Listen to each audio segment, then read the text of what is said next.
மன்னிக்கணும்.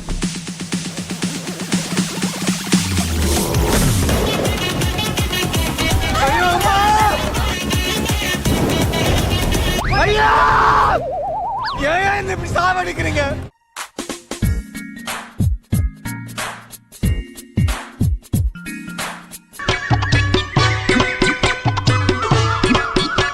சொல்றாரு என்னங்க, எங்க அண்ணன் என்ன சொல்றாரு கேட்டு சொல்லுங்க.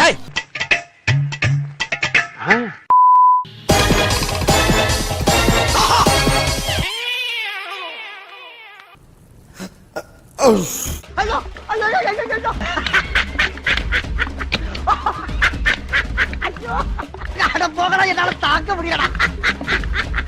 ரொம்ப குஷியோ? லவ் ஓகே ஆயிடுச்சுல? அட பாவிகளா, என்னடா நடக்குதுங்க?